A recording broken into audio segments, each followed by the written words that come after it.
విజయవాడ వరద బాధితులకు కోడుమూరు ఎమ్మెల్యే దస్తగిరి ఆధ్వర్యంలో రేషన్ సరుకులు పంపిణీ చేపట్టారు. మరింత సమాచారాన్ని మా ప్రతినిధి జయప్రకాష్ ప్రత్యక్ష ప్రసారం ద్వారా అందిస్తారు.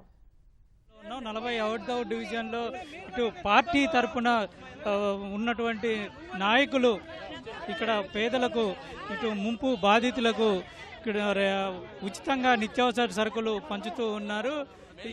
ఇక్కడ ఎమ్మెల్యే దస్తగిరి ఆధ్వర్యంలో ఇక్కడ దాదాపు కోడుమూరు నియోజకవర్గ ఎమ్మెల్యే ఆధ్వర్యంలో దాదాపు 1000 మందికి ఇక్కడ నిత్యావసర సరుకుల పంపిణీ జరుగుతూ ఉంది.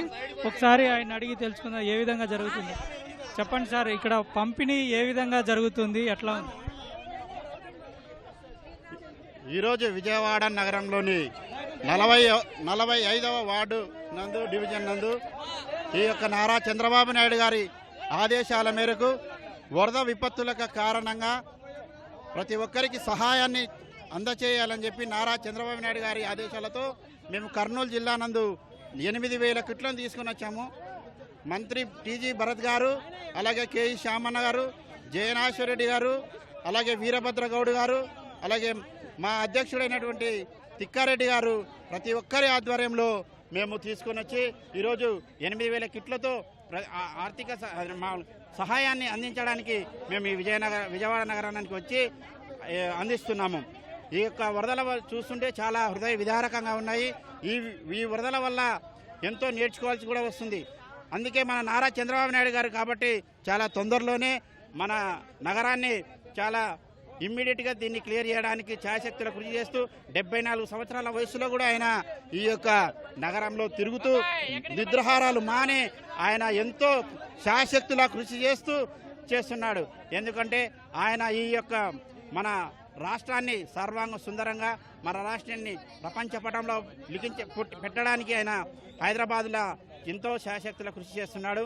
అందుకే ఆయన యొక్క ఆదేశాలతో మేము ఖచ్చితంగా ముందుండి ఖచ్చితంగా మేము కూడా నడుస్తాం ఆయన నడవడికలో అని తెలియజేస్తున్నాను. ఎందుకంటే ఈ యొక్క విజయవాడ వాసులు చాలా ఇబ్బందులు పడుతున్నారు. వీరిని సహాయం అందించడానికి చంద్రబాబు గారి ఆదేశాలతో మేము కూడా ఇక్కడికి వచ్చి తెలియజేస్తాం. అంటే ఇందులో ఎన్ని రకాల వస్తువులు ఉన్నాయి, ఏమేమి వస్తువులు? చక్కెర, బియ్యము, అలాగే కందిపప్పు, జీలకర్ర, ఆవాలు, నిత్యావసర వస్తువులు మేము అందిస్తున్నాం. అవన్నీ నిత్యావసర వస్తువులు. ఇది ఇక్కడ ఎమ్మెల్యే చెప్తుంది. మొత్తం సుమారుగా 2000 రూపాయలు విలువ చేసే వస్తువులు ఈయన అందిస్తూ ఉన్నారు. సుమారుగా 8000 మందికి అందించే విధంగా ప్రణాళిక రూపొందించినట్లు చెప్తూ ఉన్నారు. కర్నూలు జిల్లా నుంచి దాదాపు చాలామంది నేతలు ఇక్కడికి వచ్చి వివిధ ప్రాంతాల్లో ఈ సహాయక చర్యలు చేపడుతున్నామని చెప్తూ ఉన్నారు.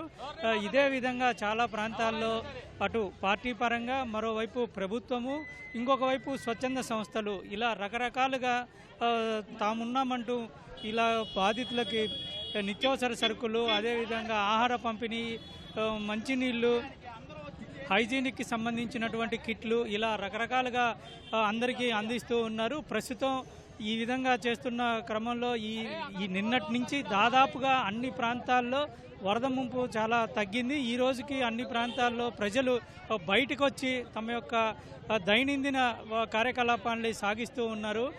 ఇదే తరహాలో ఇంకో 2 రోజుల్లో కొనసాగితే పూర్తి స్థాయిలో అందరికీ ఈ ముంపు బాధితులందరికీ సహాయక సహకారాలు పూర్తిగా అందడమే కాకుండా పూర్తి స్థాయిలో దైనందిన జీవితాల కార్యకలాపాలు గడుపుకునేందుకు అందరికీ అవకాశం ఉంటుందని ప్రస్తుతం ఉన్న పరిస్థితులు మనకి చెప్తూ ఉన్నాయి. మొత్తం మీద అందరూ కలిసి ఈ విధంగా అందరికీ సాయం చేయడం జరుగుతోంది.